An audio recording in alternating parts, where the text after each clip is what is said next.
Most of what you consume from so-called experts contains either half-truths, outright lies, or information that is not useful. They keep telling you how wet water is, and you know it is doing you no good. I am committed to sharing nothing but the absolute, unfiltered, unedited, no euphemism truths every single time you hear my voice.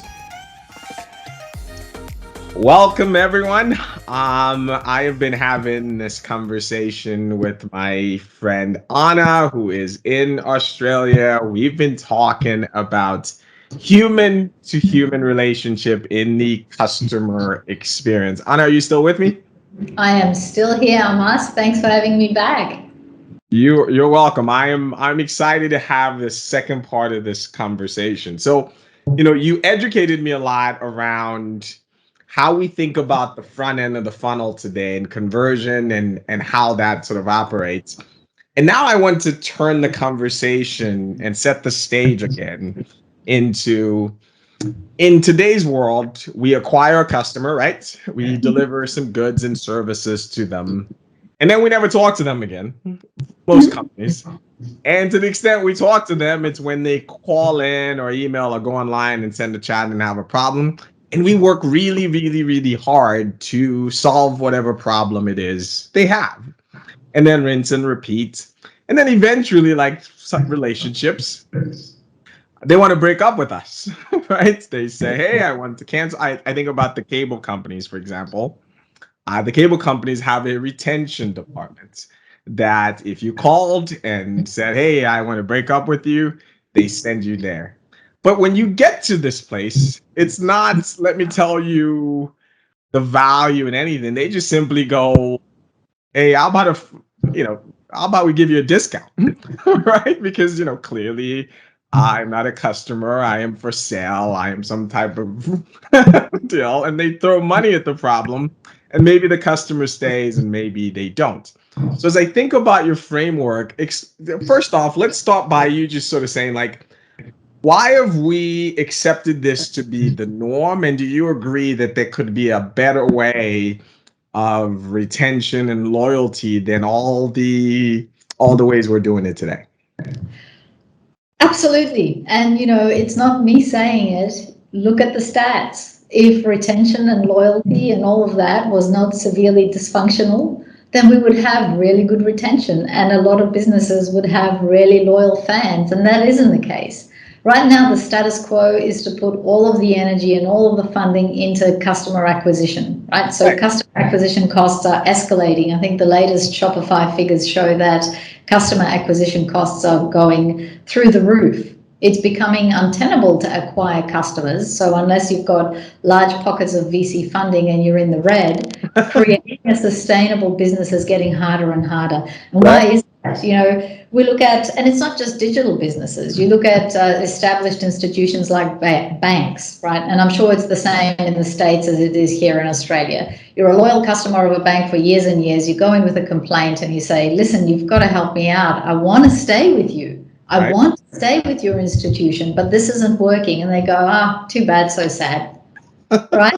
So they're putting all of their energy into acquiring new customers. It's like we live in if you look at e-commerce and digital commerce, we're effectively living in a Tinder world where at any moment in time, there's 2 billion people on your phone and you can keep swiping and going on dates and keep swiping and going on dates. And then, read the hilarious book by Aziz Ansari. At the end of the day, all of that access to new dates doesn't make you happy. And so all of this focus on customer acquisition without putting energy at all into the back end, into the what happens next, is just escalating costs and making businesses unsustainable. And I think that is so obvious when you think about it, right? It's the cliche of it's, easier to keep a customer than to get new one. But in some ways, one of the many side effects of the Googleization and Facebook ads has been, if you have deep pockets, you don't have to be loyal to any customer anymore, right? you just swipe right, and it's financial. It's why many large companies that are doing billions and billions of dollars in revenue are either unprofitable or showing very, very sort of little profit. So we get that. Is there another way? Is there another way, or should we just accept this is the world we live in? No one can ever figure out loyalty, or is there another way, or do you just think we're not trying? Well, I think everyone's putting in a solid effort. I think it's like anything, until you understand that donuts are not good for you every day as a main food source, you'll keep eating the donuts because they taste good. So, Right.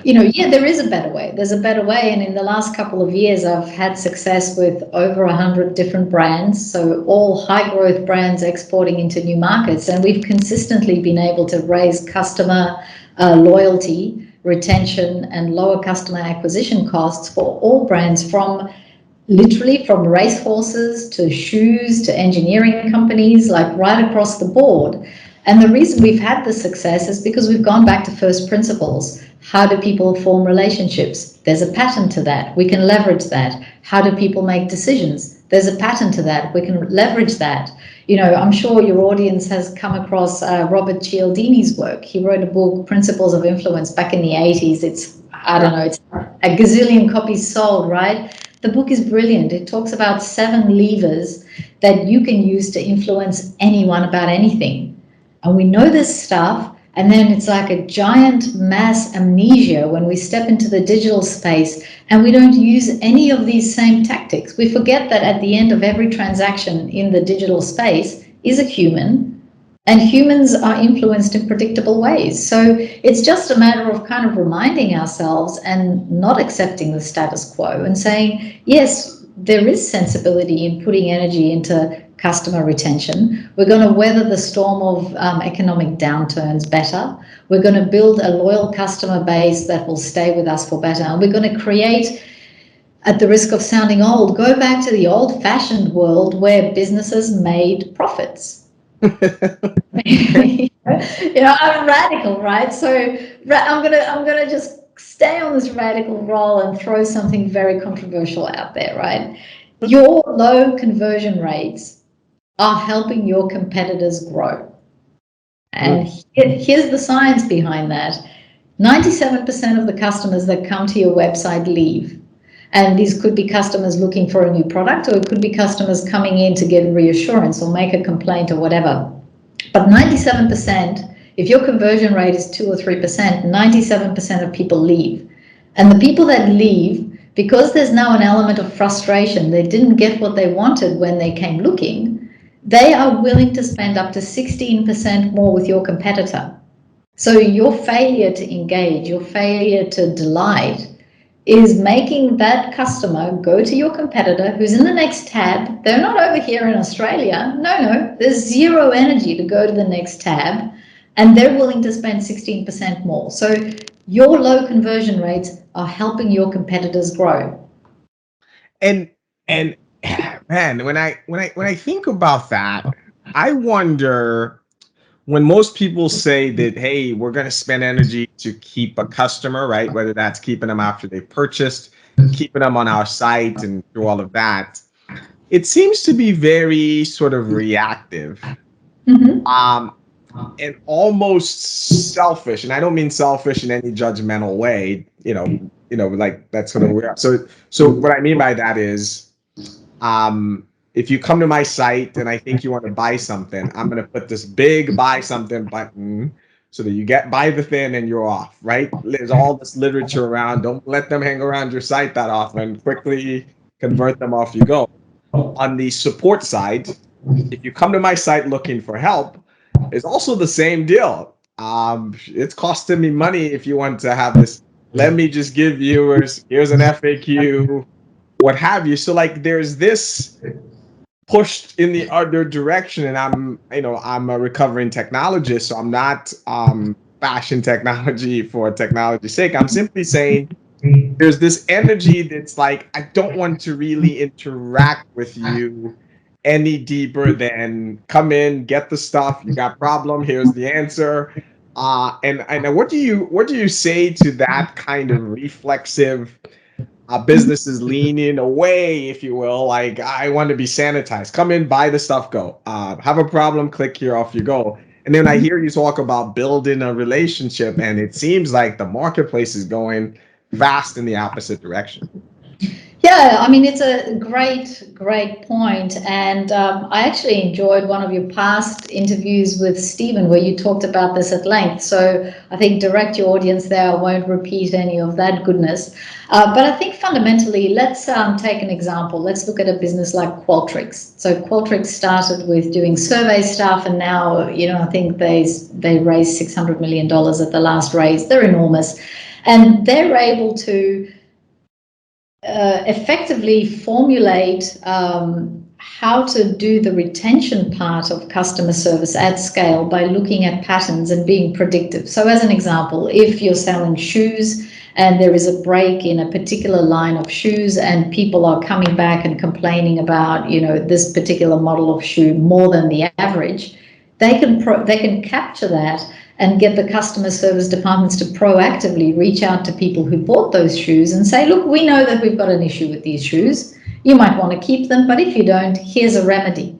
And so it all comes back, if we come back to first principles, which is often useful to understand the world going forward, if we look at satisfaction, right? So customer satisfaction, how is that calculated in us as people? It's a product of two things, your expectations and your perceptions. If your expectations are really, really low, coming back to our earlier conversation, if your expectations about things are really low, and the perception or the delivery of the product was just a little bit above, you're going to be super happy because your expectations were low. If your expectations are high and the delivery is at the same level, above average, but lower than your expectations, you're going to be really unhappy. And so you think, okay, well, all of this is subjective. How do I, as a business, influence whether my customers are satisfied or not? And again, it's proven that you can do that through the provision of information. So take, for example, in the olden days when we used to fly, and you'd show up for a flight and American Airlines would say, sorry, your flight's delayed by 30 minutes. And so your natural reaction, you're expecting to fly at a certain time, your flight's delayed, they tell you your flight's delayed, you're unhappy. You're like pissed, I'm unhappy, I'm going to go and complain, right? But right. If the person on the little megaphone says, your flight's delayed by 30 minutes, we've just had an unfortunate situation where a lady is delivering a baby on the plane and it's going to take us a little bit longer than expected to get that plane turned around for you, all of a sudden you're like warm and fuzzy, right? So the delivery of the actual experience didn't change. Your expectations were where they were, but simply by providing information, you're able to completely change a negative into a positive. If you go to a restaurant, your table's not ready and you get offered a little appetizer while you're waiting in line, your negative is turned into a positive. And so coming back to your point around customer service and putting energy into the front end rather than the back end, at the back end, using information and using the tools that you have to moderate satisfaction levels in customers is huge. And so, and that doesn't get delivered with a coupon for stay with our cable company for another year. We know you're really unhappy, but we'll make it, we'll give you a little teaser so that you're unhappy with us longer. No, something that makes them happy. Yeah, I mean that is so spot on, and I think one of the lessons I'm taking from this, and for those of you who are listening who are on the service or contact center, what have you, is that you got to separate the active break fix from what we're talking about, which is loyalty. Like the break fix is a transactional thing. This is a completely different thing. This is the same reason, right, why you call your grandma with no, like you're checking in on her, right? It's a relationship. It's not because you need something or something. No, and oh, by the way, when your grandma also calls and wants you to be her tech support, you fix it.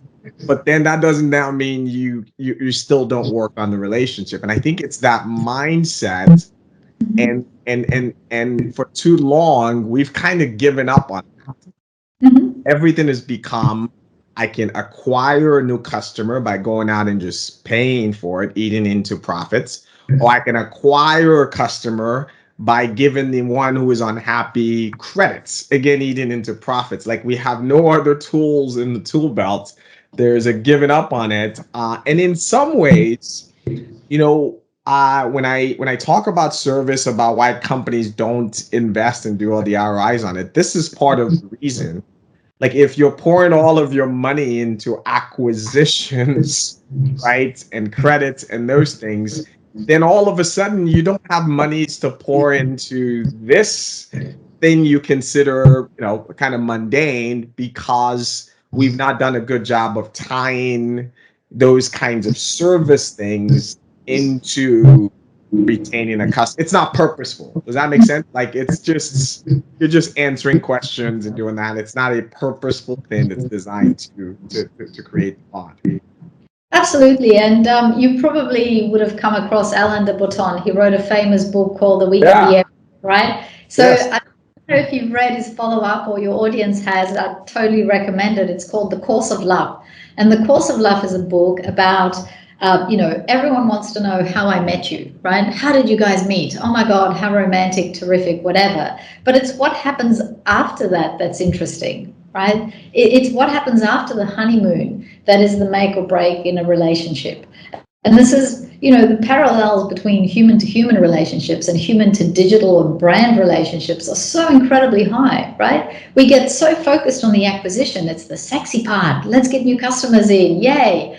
And it's actually what happens next that's the important thing. It's, do you deal with your customers with empathy when they call you? Or do you just be rude to them and give them 20% off the next year and entice them to stay in a dysfunctional relationship longer, right? And, Yeah. when you lay it out like that, you go, well, why are we making these crazy decisions? Why don't we build our businesses on a foundation of providing value and serving customers and forming long-term relationships? It's stuff that works for the long term. But, many people are just in for a quick thing. How fast can we spend the VC funds and, get the evaluation to a place where we can exit out? And, Yeah. there'll be market corrections. There'll be, things find their right level. But I think for your audience, whether you're a young entrepreneur as a student and you're starting out, or you're looking for a career change, or you work in customer experience in some way, I think staking your career and the future of your business on a foundation of building strong relationships and putting in place the mechanisms in digital to facilitate and nurture that, it's a long-term strategy that leads to a win. It's there's science, there's a formula to it. I want to ask you one last question. I'll let you go, and it's, I suspect you have to be going crazy. We talked in the last conversation about the front end, how people trying to convert and all that. I got to imagine, if you have, I'd love to hear your perspective, that you're driven just as crazy on the back end, meaning on the digital, on the website, on the support pages as well. In the same way as we jump straight into da da da da da on the front end, hey, buy this thing, sign up for my demo, what have you. On the back end, when someone's there just looking for information, I'm curious to hear your perspective around what have you seen there that just makes you go, oh my gosh, you're just as transactional here. You have hit a big red button. Let me vent with your audience. So, literally, yesterday, right now, COVID, you try and book flights and all your plans change and you have to cancel flights. And the airlines are terrific. They give you a credit voucher. And then you come around and you go, well, I've got another fantasy. I remain optimistic. I want to rebook that trip to wherever. I want to use my credit voucher. And this is where everything just falls off and you really get a taste for how much they don't care about you as a customer at all, right? Try and use a credit voucher. Oh, lady, sorry, you can't combine 2 credit vouchers to buy a ticket. Sorry, can't do that. Oh, lady, you can't use that credit voucher online to buy a ticket. You can use this other one, but not this one. Why not this one? I don't know. Call our call center.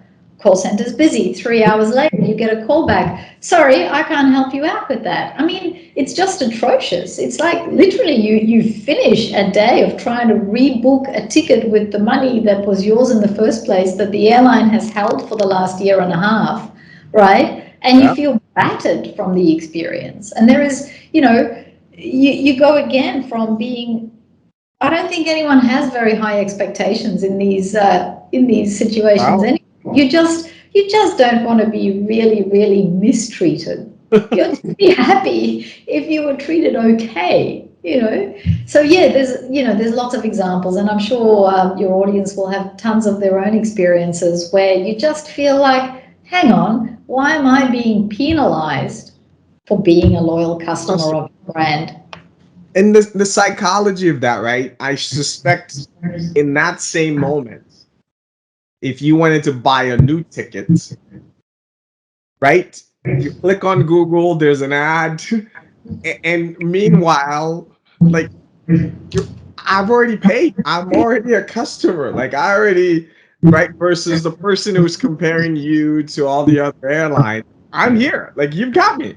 Like I Exactly. am. Like I'm, No decision to be made. You're my choice already. I don't need to go and compare you against other airlines. I don't need to do an evaluation. I don't need to compare and contrast. 60% of the process for me to choose a brand is done. So you've literally been handed a gift. It's like someone who comes recommended to your brand is such a gift. Grab that. It's really atrocious to let that fall through the cracks and not have the mechanisms in place to engage those customers and see them through to a really good conclusion.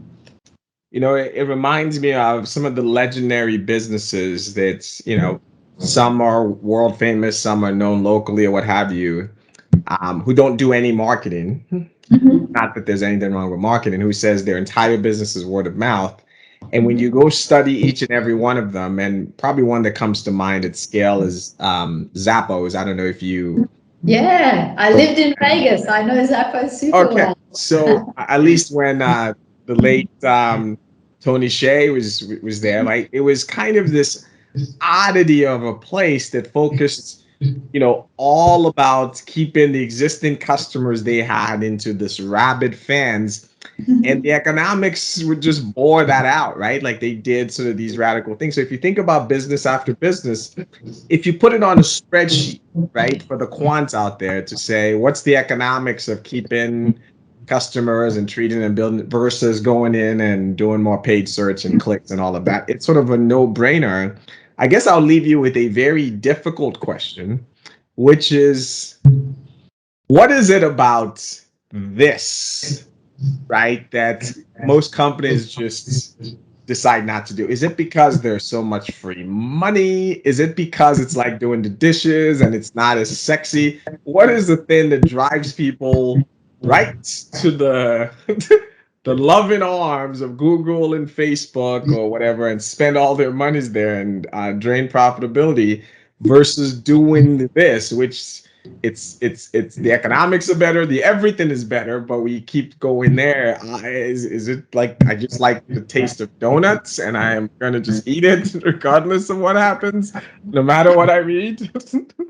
Yeah, it's a great question. And for the listeners, it actually brings us back to where we started the conversation in the very first part, right at the inception point. And I think the reason why the status quo perpetuates is that in most businesses, you have three really different teams who are driven by really different KPIs, right? So sales is transactional. Make the quarterly, you make your monthly goals, you make your quarterly goals, you get a bonus. That is literally your fixation and the only thing you care about. Marketing, you're looking at numbers. And the numbers that we follow are the vanity numbers. How many site visitors did we get? We're not looking at what's the proportion of buyers. We're looking at how many impressions, how many site visitors, because those numbers are big and they're great when we present them to the board. So we're hooked on vanity metrics, and that's how we get evaluated, our KPIs. And then you look at, engineering teams and product design teams. Engineering teams get evaluated on how fast they cut code. They have Atlassian, they look at the velocity graphs and they're like, we're doing well because we're cutting code fast. And then designers, for the most part, don't have metrics for evaluation, right? Design is just the number of times I've been brought into a business which is engineering led and been asked to add design. We're shipping next week. Could you add design? It's like, no, we need to build it into the cake right from the beginning. We can't ice it on the top. So the reason why I think some of this is hard is that we have teams who are working together on the same, on the same brand, on the same business, but the KPIs by which they are evaluated often conflict with each other. And so until there's alignment and until there's a common framework and a way to measure success across the board using the same measurements, it's really, really challenging for a business. And so it's not that we don't know this stuff. It's just that whenever there is a complexity in life and you come back to first principles and then you follow the money flows, the answers are usually there. You're spot on. I'll add a fourth team to this. Then you've got the support guys. Yeah. Just also care about that's sort of where I came up, right? Mm-hmm. Care about to take care of this customer, and you're correct. It usually takes a powerful leader, founder, which is probably explains why some of the best examples we have doing it right tends to be led by these, right? This found someone at the top was visionary. Well, the thing that gives me hope is the work you are doing now. This isn't theoretical for those of you listening. She has done this with in the triple digits of companies and brands in various industries where the conversation is how can we kind of shift the mindset and then go put it to work. And she is showing great results there. So we're going to post your info. I think you said LinkedIn is your preferred way to engage, but please feel free to shoot us a message, contact us. What was that website again where folks can get the magic pills that would make all of their conversion and all their things go away? What was that website? Go to ramp.com, and from there you'll be able to either read the book, which describes the process, and you can apply that in your own business. No secrets, it's patented, it's out there for anyone who wants to take the time to read. There's also a series of courses if you just want snippets of 3 and 4 minute videos, or there's a button for the folks that don't want to read the books and do the rest. So, but I must. What was the website again? Rand? Could you spell that? Yeah, RAMMP. Ramp, like ramping up. Got it. Yeah. Amas, I've got a question for you. Yes. What is your favorite meal to cook?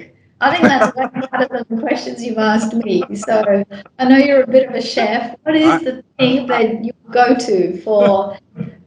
Yes, if I am put on the spot and say, gosh, just make something. I make a slightly spicy spaghetti and meatballs. The secret, you've got fresh tomatoes are a must. So there's a labor of love. You got to get the blender.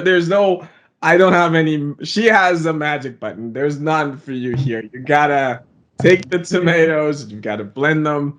If you want to cheat, I would blend more than I need and freeze some of my fresh tomatoes so I can cheat next time. But yeah, spaghetti and meatballs, it's a labor of love. It takes a few hours, but that is, I cook all kinds of things. Asian cuisine, I used to stay in Southeast Asia for some time, so that too. But spaghetti and meatballs, that's amazing. Wow. Well, I'm starving. Breakfast time. Well, this has been terrific. I cannot thank you enough. I cannot wait for the audience to learn from your insights. It's an honor to have you on because you are giving me something new that I have not encountered before. So thanks for coming on the show. Thanks, Amas. Really appreciate it, and look forward to any questions or follow-up comments that your audience has. Send them through. Sounds good. Thank you for listening. Please subscribe and follow me online at Amas Tanuma. Look forward to chatting with you next time.